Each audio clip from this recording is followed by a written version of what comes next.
crossed. Dylan keeps telling me today that my socks don't match, and I think that he's crazy. I don't get it. Like, they're pink. This is one, this is the other. Pink. Pink. I don't understand him sometimes. Hi, welcome back or welcome. It's Kay, and so today we're going to be going over what my most anticipated 2024 new releases are going to be. There are 13 of them, and so yeah, let's go ahead and talk about those. The first book on this list is going to be Funny Story by Emily Henry. As it may be apparent, I absolutely adore Emily Henry. I have read almost every book of hers except for the one book that she co-wrote with somebody else. I am currently waiting for it from Libby, but wait we shall. But yes, so Funny Story is going to be about Daphne, who used to be engaged to Peter. She lives in his hometown and has an amazing job as a librarian. She's super happy, or so she thinks, because Peter ends up leaving her for his ex-girlfriend from high school. And so this love story actually takes place because Daphne ends up fake dating the ex-fiance of her ex-fiance's current fiance. So that was a little confusing. But basically they end up moving in together and some fake dating ensues while they try to make their mutual exes jealous. It's a romance, so some stuff happens. I'm hoping that this one's really good. I know that Emily Henry typically doesn't disappoint when it comes to romances, and so got my fingers crossed for this one.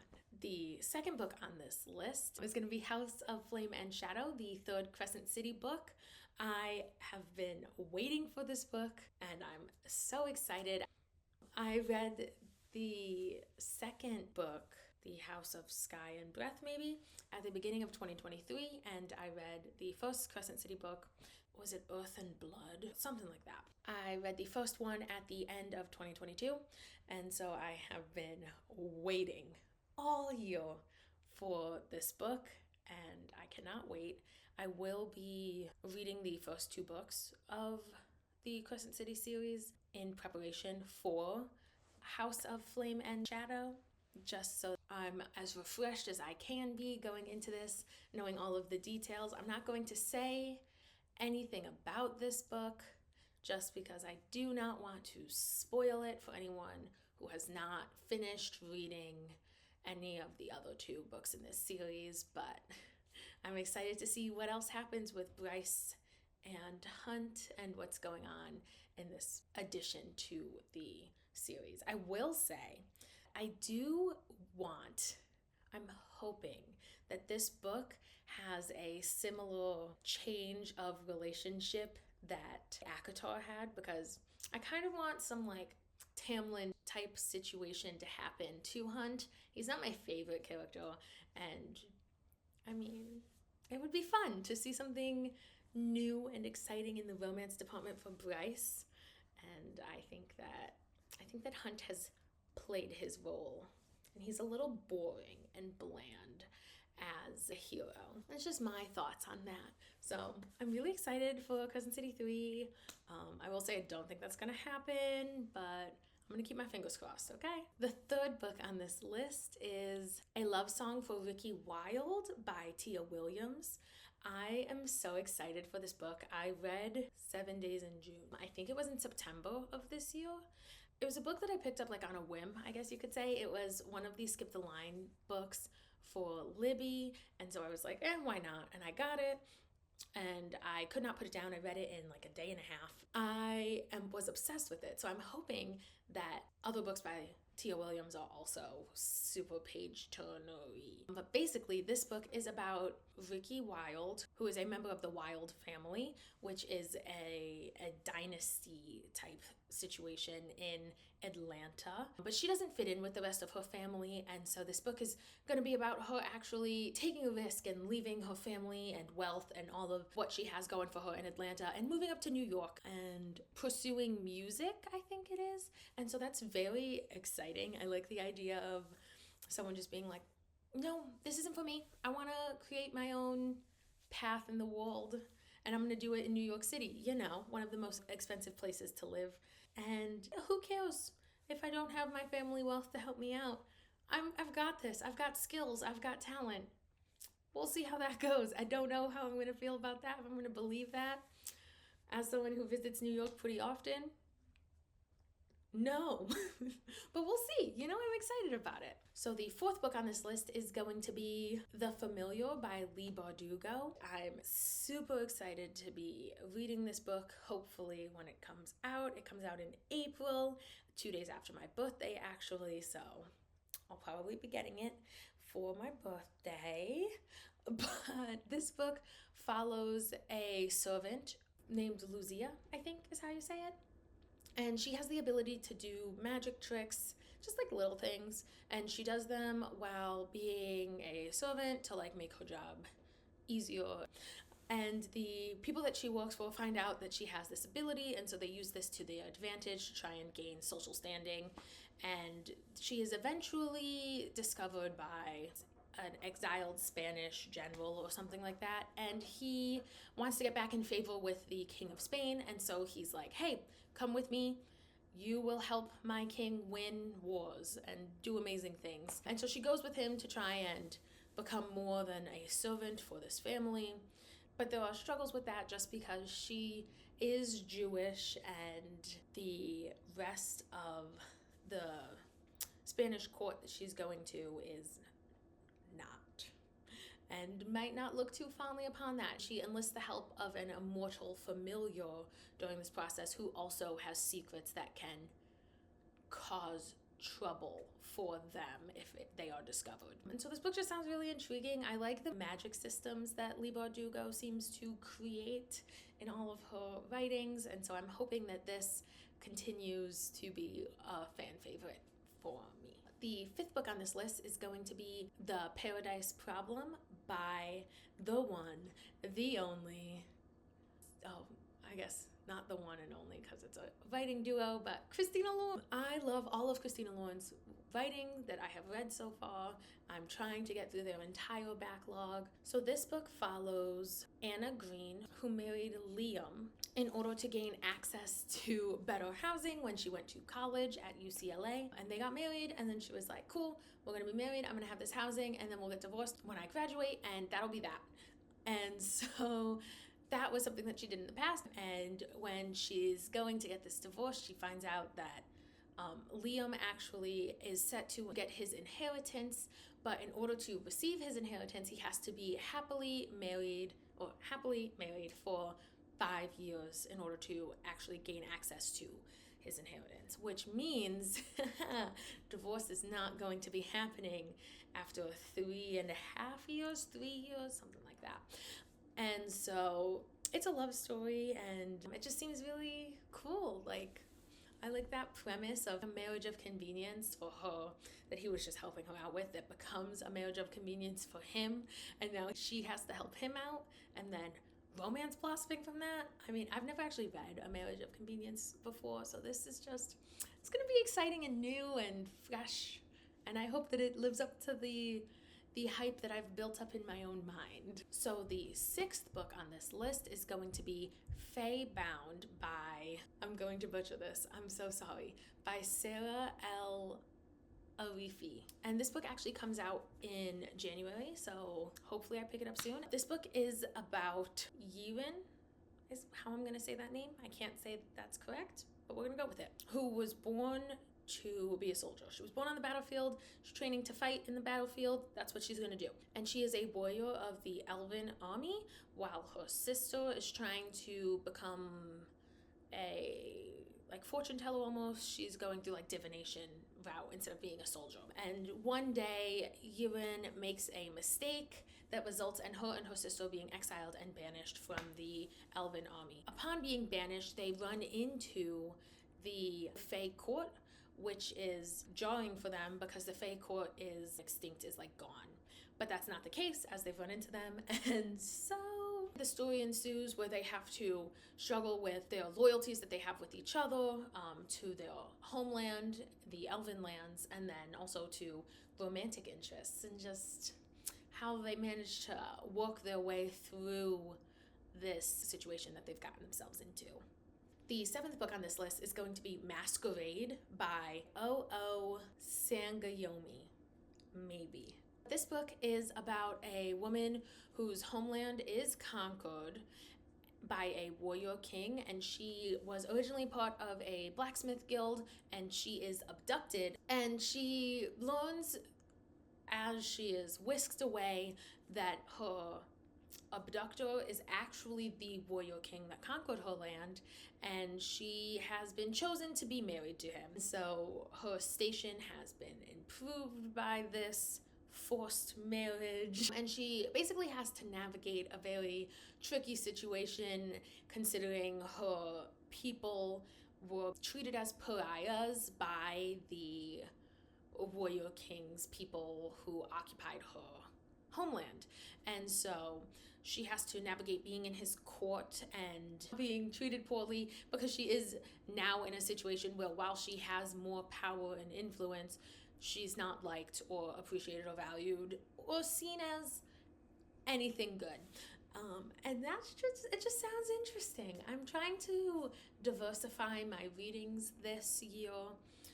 And so this book really caught my attention, and I'm hoping that it's going to be a great read. So the eighth book on this list is going to be The Goal with No Reflection by Keshe Chow. So this book follows a princess named Ying Yu, who has given up on love. She no longer believes that that's something that is for her. And so she's chosen to marry the crowned prince. And upon marrying him, she finds out that he's not a very kind or caring person. He's very cold-hearted and indifferent to her. And she basically discovers over time that there are rumors of other brides that he's had who, upon getting married to him, have disappeared.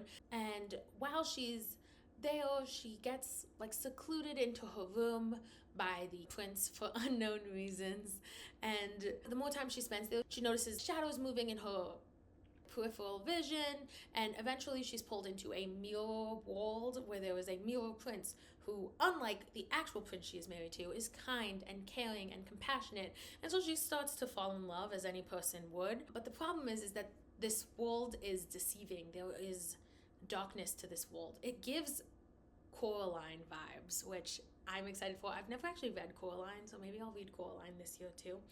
But I like the idea of a mirror world that seems like it's all great and good, and we know how that ended up for Coraline. So yeah, I'm excited to read this one. So the ninth book on this list is going to be Girls Who Burn by M.K. Pagano. And this book is about a girl named Addie who, the summer before her senior year, there's a fatal accident that falls upon her sister and she passes away. Now, she believes that this was not an accident because her sister was found dead at the bottom of a ravine, and she believes that her sister was pushed by this rich kid that lives down the street from them. And so that's her number one suspect, and she has a arch nemesis that is also the cousin of Thatcher, the guy she believes that pushed her sister. And so she goes to him and is all like, he did it. And the cousin's like, no, wasn't him. You're a terrible person. And mind you, she had spent the night that her sister died with Thatcher's cousin, Seth. And then the following year, the same thing happens to Thatcher. He ends up dead at the bottom of this ravine. So now Seth and Addie have to work together to find out what is going on. Their sister and cousin have both died the same way, and it's been ruled an accident both times. And they have both been together on this night each time that it's happened, and they don't buy it. They're like, no, this is not an accident. They want to know what's going on. I like the thriller mystery elements to this book. It is a YA book. I think it's the only YA book on this list, so I'm excited to see what comes of it. Now, the 10th book on this list is going to be Society of Lies by Lauren Ling Brown. So this book actually is very similar to the last book. I'm excited because this is an adult take on a very similar situation, I guess you could say. But this book follows Maya, who is a college graduate, and she is returning to Princeton for college reunions. And while she is there, she's also going to be getting to watch her little sister, who is attending Princeton, graduate. She's very excited for that. Except before that can actually happen, she gets a call that her sister, Naomi, has died. The police are saying that it is an accident, but Maya does not believe this. Upon getting back to Princeton, she discovers that her sister joined a secret society that Maya herself was a part of, which means that she knows the ins and outs of this secret society and is also aware that there is a second secret society inside of the secret society that is more mysterious and dangerous. And as Maya was a part of that, she believes her sister Naomi was 1,000% asked to be a part of that second secret society. That being said, Maya did lie to her sister and tell her sister that, Princeton was a great time and she was having such a fantastic, great college experience, when in reality there was some darker, not great elements to her college experience that were directly tied to this secret society inception situation going on. And so she has to uncover what happened to her sister and how, if at all, it ties to that secret society, which I'm very excited about. This gives like Ninth House vibes, but maybe without magic, which seems cool and more this could be a real thing, So I'm really excited to read this one, and I hope that it goes well. So the 11th book on this list is going to be Infinity Alchemist by Kaysen Callender.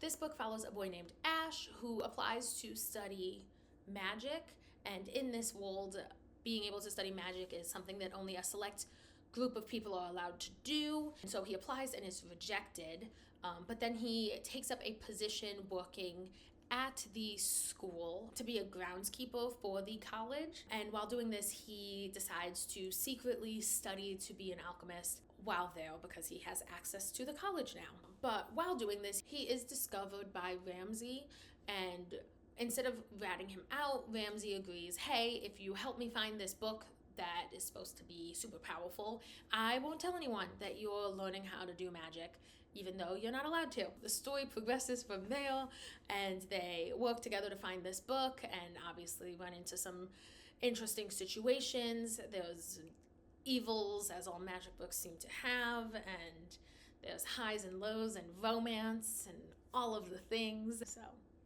yeah. The 12th book on this list is going to be This Summer Will Be Different by Carly Fortune. I actually picked this book without knowing anything about it, so I will go ahead and read the description and tell you a little bit about it. But I chose this book because Every Summer After was such a great book for me, and it would have been a 5-star read if only the ending had been slightly different, which you will know what I wish it was if you watch my last video that I will tag up in the cards right now. But yeah, I won't go ahead and spoil that, so give me 1 second and I'll get back to you. Okay, so I read the synopsis, I'm back, and it sounds promising. I'm not gonna say that I will like it, but it sounds promising. So basically this book is about Lucy, who hooked up with a guy one day, and then she finds out, oh my gosh, it's my best friend's younger brother, can't be with him.